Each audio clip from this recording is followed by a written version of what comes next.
Halo guys, selamat datang di channel Ali Masdar. Oke, di video yang kemarin saya sudah bincang-bincang sama instruktur yang hebat-hebat dari Mahatmya. Nah, kali ini saya bincang-bincang mau tanya-tanya sama orang yang sudah diajarkan dari Mahatmya, yang sudah sukses. Oke, langsung saja di sebelah saya sudah ada Bapak Adi. Bapak Adi ini salah satu mantan PM dari Mahatmya juga yang sekarang sudah sukses. Ya, alumni. Oke guys, langsung saja. Gimana kabarnya Pak Adi? Baik sekali. Oke. Saya mau bincang-bincang nih Pak. Iya, Gimana Pak Adi itu ceritanya bisa masuk di Balai Mahatmya sini? Oh iya, dari awal saya ceritakan ya. Oke, saya adalah seorang tunanetra yang bukan dari kecil pada sebuah eksiden ya, artinya sebuah penyakit. Saya tamat SMA 2000, setelah itu saya mulai ada gangguan di mata, dan itu nama sakit saya adalah glaukoma. Itu ya kelainan saraf pada belakang bola mata, dan pada umumnya teman-teman di sini banyak yang seperti itu. Dan saya lumayan lama lah saya depresi di rumah, artinya di rumah saya bengong aja, artinya hanya mengharap keajaiban karena diponis dokter sudah tidak bisa lagi untuk disembuhkan. Nah, pada suatu ketika ada teman telepon bahwa dia sudah berada di Mahatmya, dan waktu itu ada teman saya, teman tunanetra juga, waktu itu ketemu berobat sama dia, dan kita pernah tukaran kontak, dan dia mengontak saya untuk ke Mahatmya. Itu sebenarnya dulu saya agak ragu datang ke sini. Ragunya kenapa? Ragu, jangan-jangan itu saya kira ini sebuah yayasan, gitu kan, yayasan swasta atau gimana gitu kan. Dan orang tua saya pun juga agak ragu. Nah, setelah dia jelaskan bahwa inilah sebuah kementerian, UPD langsung dari Kementerian Sosial, dan ini sifatnya kan milik pemerintah dan semua biaya ditanggung oleh pemerintah. Nah, untuk itu, waktu itu dimotivasilah saya dengan oleh Pak Nyawanmi itu, waktu itu namanya pegawai sini, Pesos. Dimotivasilah saya untuk bisa masuk sini. Nah, dalam motivasi itu, banyaklah diterangkan bahwa di sini ya banyaklah ada kegiatan berbagai macam serta keterampilan. Waktu itu saya masih belum mau, saya minta tempo waktu itu 7 hari, 1 minggu. Dan Bapak Mudi itu berkata, jika memang kamu sudah siap, saya jemput. Dan pas di hari ke-7, pada saat 8 April 2010, itu masih saya ingat betul karena itu merupakan langkah awal saya, perubahan diri saya di sini di Mahatmya, menuju ke artinya perubahan pola pikir dari yang stres artinya bangkit lagi.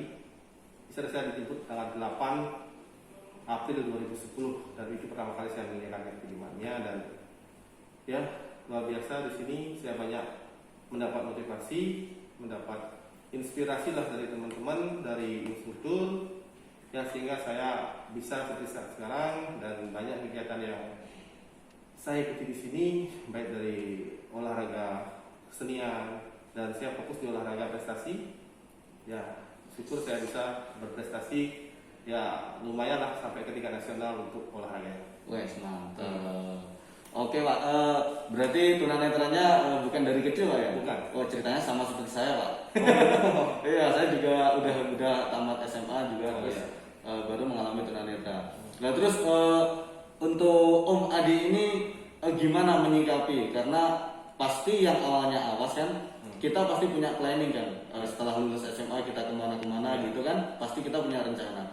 Nah terus dengan kita dijadikan tunanetra, sekarang jadi tunanetra, itu gimana cara Om Adi menghadapi situasi seperti itu sehingga Om Adi itu bisa bangkit jadi seperti sekarang? Bisa dibilang Om Adi ini kan termasuk orang yang sukses di bidang olahraga juga, terus sama masasnya juga. Ya, itu seperti apa Pak?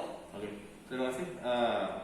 Kalau di awal saya mengalami tunanetra ya, itu luar biasa. Artinya saya tidak mampu menenangkan diri saya. Hanya di dalam diri saya hanya ada amarah, menyerahkan semuanya, sampai saya menyerahkan Tuhan. Artinya betapa kejamnya hidup ini dalam pikiran saya waktu itu. Karena saya mendengar teman-teman saya waktu SMA ya, ada yang sudah berangkat siar, ada yang sudah dari polisi, tentara. Dan waktu itu saya juga memiliki cita-cita seperti itu. Ya karena dulu saya juga aktif olahraga waktu SMA sebagai pemain voli.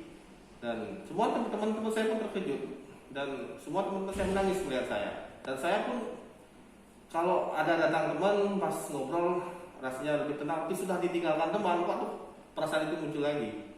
Dan ya depresinya luar biasa waktu itu. Nah, itu yang membuat saya sebenarnya tersadar, seperti kata saya tadi, di Mahatmya lah yang saya bisa tersadar, karena saya banyak di sini melihat, artinya bukan melihat ya, artinya merasakan betapa banyak teman-teman saya yang lebih menderita dari saya, yang maaf dari kecil mereka nggak lihat, ada yang hidrosefalus dan lain sebagainya yang penderitaannya luar biasa. Dan disinilah saya artinya mulai ketemu jalan arah, artinya kehidupan saya, sehingga saya memantapkan diri untuk berubah dan saya menerima keadaan. Walaupun penerimaan itu saya rasa butuh proses ya, tidak hanya diucapkan begitu mudah ya, tapi betul. Prosesnya yang betul-betul membutuhkan sebuah ya dukungan dari semua pihak, baik keluarga, teman, sahabat. Dan di sini dulu saya sering komunikasi dengan pembimbing dalam, dengan peksos-peksos saya, dengan di sini dulu ada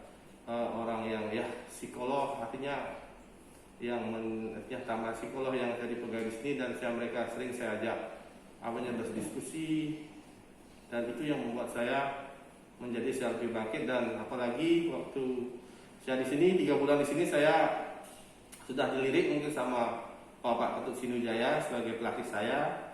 Saya memiliki potensi dan dia penyemangat, dan sampai sekarang saya masih ikut olahraga berkat dia juga. Artinya saya merasa menjadi lebih berharga dan berguna. Oke. Kalau boleh tahu prestasi apa aja Pak yang sudah diraih semenjak Bapak tunanetra, terus prestasinya tuh apa aja sampai sekarang? Oke. Kalau saya bisa terangkan ya, lumayan sepanjang sih. Iya. Saya 2010 masuk, bulan April, bulan Juli itu ada kejurnas. Waktu itu saya belum tahu apa-apa, tapi saya sudah diikutkan seleksi waktu itu dan saya lolos ke Solo. Pertama kali saya ikut langsung ke jurnas. Itu saya dapat perak sama perunggu. Perak untuk lempar lembing dan perunggu untuk tolak peluru.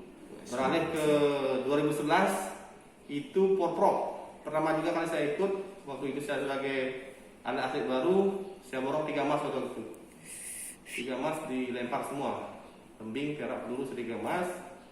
Dan ke 2012 itu adalah performance saya yang luar biasa. Saya bisa mendapatkan emas di PON. Kalau yang di Caca namanya Peparnas tahun 2012 di Riau. Itu saya mendapatkan 1 emas di lempar lembing. Dan terus 2013 ada Bali Para Game 3 emas juga. 2014 Paprov juga 3 emas. Kalau di 2015 kejurnas itu di Solo, itu saya mendapatkan 1 perak, 1 perunggu, 1 emas. Itu emasnya di lembing, peraknya emasnya di cakram, perak lembing, dan peluru di perunggu. Dan 2016 Peparnas Bandung, Jawa Barat, itu menurun prestasi saya, hanya mendapatkan 1 perak di lembing dan 1 perunggu di cakram. Untuk 2017 itu adalah kembali bagus performa saya, dapat 3 emas di kejurnas Bandung. Waktu itu di Stadion Pajajaran. Waktu itu 3 emas, 3 emas tolak peluru, lembing, dan cakram. Di 2018 saya bertanding di Porprov. Kemarin saya dapat 3 emas 1 perak. 3 emas 1 perak, di mana emasnya di lembing, peluru emas di cakram saya dapat perak, dan ada permainan beregu 3 orang namanya gulbol, saya dapat emas. Itu prestasi yang pernah saya raih. Oke, luar biasa. Wah, itu bisa buat motivasi teman-teman juga. Ya. Cuma saya secara internasional saya belum. Ya mudah-mudahan untuk kedepannya bisa menambah di dunia internasional. Ya karena dia faktor usia juga sih. Gitu. Oke, terus ilmu apa yang Om Adi dapat setelah Om Adi masuk di Balai Mahatmya sini? Di sini. Iya, betul. Ilmu secara apa ini? Ya mungkin ilmu masa apa ya gitu. Ya, kalau dulu terus terang belum menjadi balai, sekarang kan menjadi PR SPDN ya, Mahatmya. Dulu kan masih Panti Rehabilitasi Sosial Mahatmya, SBN kan. Betul. Nah, kalau dulu kan saya kurang lebih sini 4 tahun. Dulu saya direhabilitasi dari tingkat dasar. Pertama saya diajarkan istilahnya secara mandiri, bagaimana sampai hal mencuci, mandi, masak, dan belajar braille saya waktu itu. Saya bersyukur saya bisa sekarang braille, bisa tulisan braille sebagai kita tunanetra kan itu pokok bahasa kita kan, huruf yang kita harus kuasai. Betul. Dan setelah itu karena dulu ada kelas reguler itu sebanyak 3 tingkat, masa 1 dan 2 sampai 3. Dan kalau masalah ilmu terus terang, kalau dulu saya bersyukur sekali semua ilmu asas yang diajarkan di sini semua saya akhirnya dapat. Dari masa 1 saya dapat sport masas plus kecantikan seperti luluran. Di kelas 2 saya dapat refleksiologi, sotaho dan segmentasi, dan terakhir di kelas 3 saya dapat shiatsu. Itu ilmu yang, dan di samping ilmu pijat itu kita juga diberikan teori secara anatomi tubuh, patologi maupun fisiologi. Itu pelajaran tambahannya sehingga yang berhubungan dengan masas. Dan itu sangat berguna kita dalam sekarang ini saat saya membuka panti, membuka sebuah klinik pijat, terapi pijat. Dan sekarang kan orang-orang pada kritis. Kita juga harus mampu menjelaskan secara benar kenapa bisa seperti itu dan kenapa bisa seperti itu. Seperti itu yang dapat saya ilmu luar biasa senang. Oke.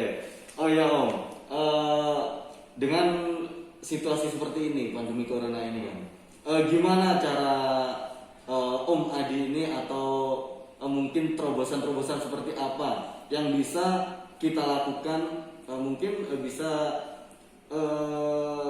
dilihat dari teman-teman yang sekarang kan, karena corona ini kita semua aktivitas dibatasi, terus semua ekonomi kayak melemah kan. Nah itu terobosan seperti apa yang bisa kita lakukan sebagai kita tunanetra seperti ini? Kalau menurut Om Adi seperti apa itu? Ya sebagai kita tunanetra dan saya maksudnya di profesi masas ya, profesi pijat.